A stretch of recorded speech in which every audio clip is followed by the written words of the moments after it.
Hello everyone, it's Melanie. I'm here today with a flip through of a journal that I just finished.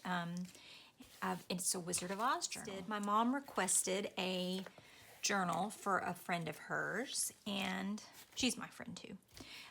She loves Wicked and the Wizard of Oz and things like that, so I really had fun putting together a Wizard of Oz journal. And I don't usually do themed type of things, but this was really fun to go through and find Wizard of Oz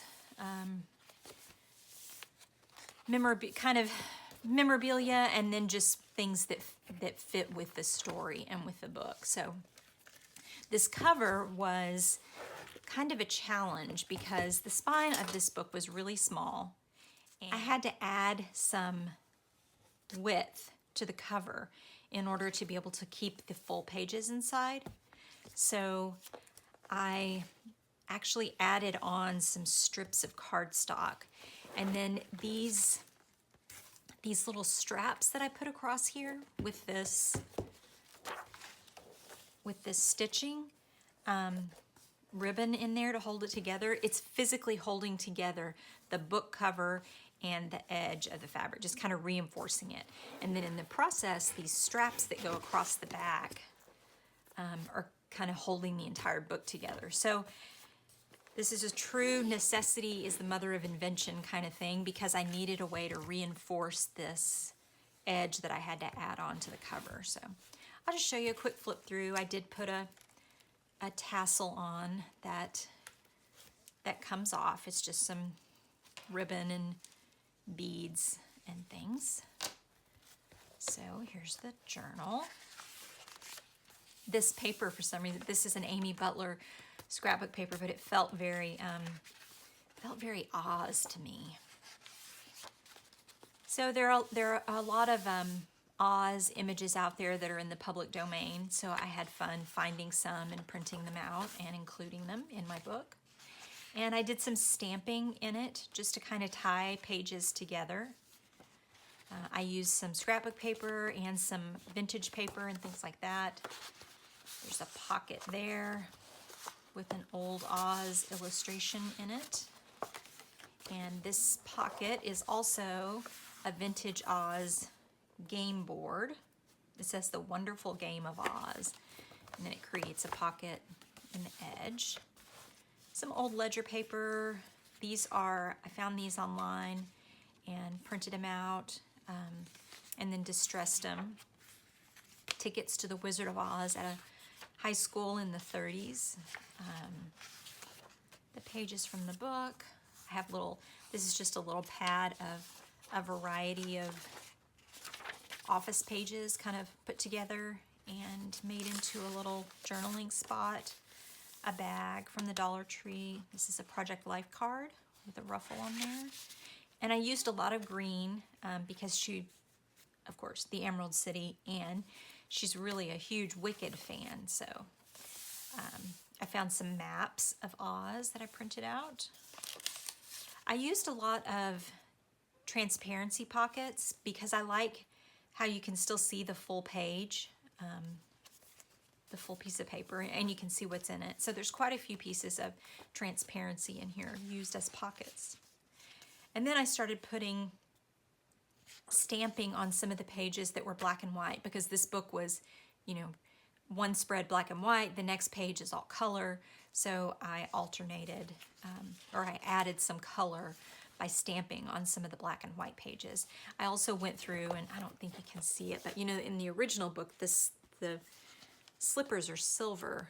No, I don't think you can see it. And I added some glitter pin to all of the pictures of the silver slippers, so they actually glitter in person.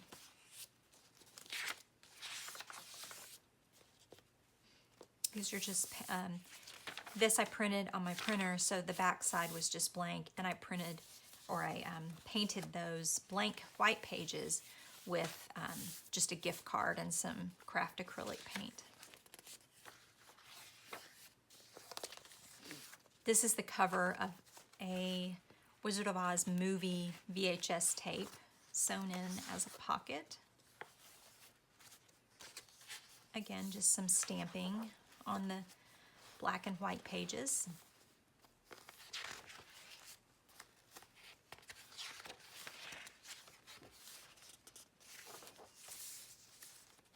And I wanted to keep the story in order.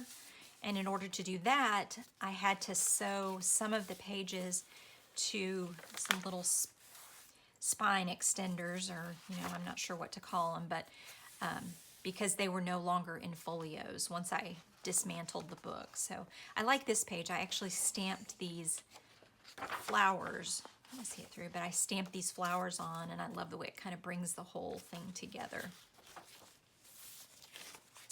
Flip out. This is the only glitter in the book, and of course it's making a mess.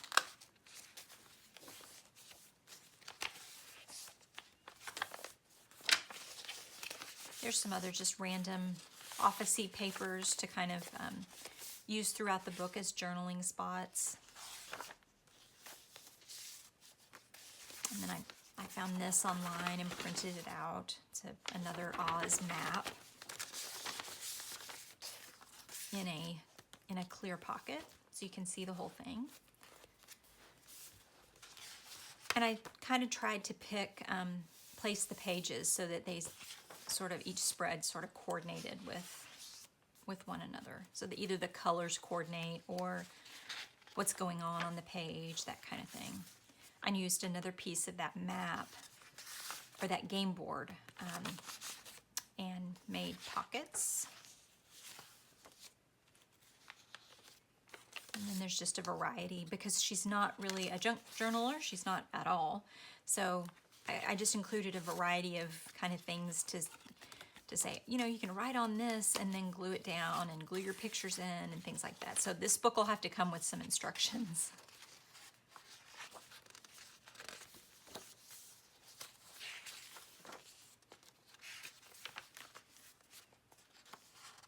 Some more stamping that kind of coordinates with that page. And I had these stamps that I just got at Tuesday morning that look like crochet doilies, and I loved how they coordinated with this page on this side.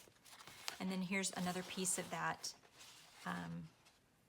VHS tape box that created a pocket on one side, and then I just sewed the side of it to the other side of the page. Just continued through with some stamping. There's another little journaling card. And here's an old greeting card, and I cut the back and painted it so that it didn't just look like the back of a card.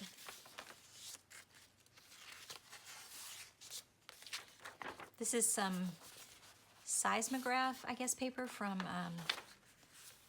the Gulf of Mexico in the 60s, an oil field.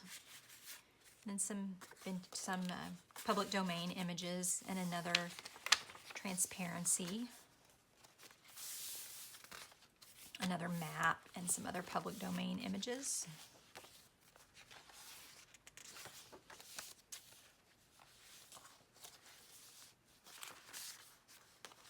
Another pocket. More stamping. I loved this little heart here, and I didn't have very many heart stamps, but I found some and stamped some hearts on the side there.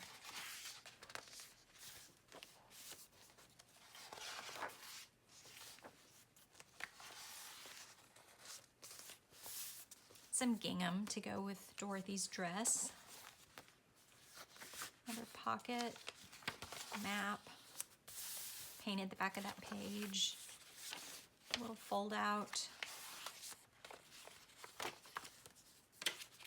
Envelope. It's another vintage public domain image I found on the internet.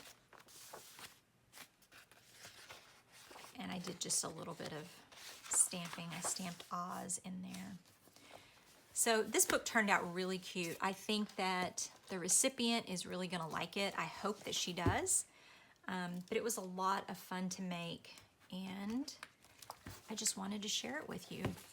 So like this video, give me a thumbs up if you liked it, and I'll see you in the next one. Thanks, guys. Bye.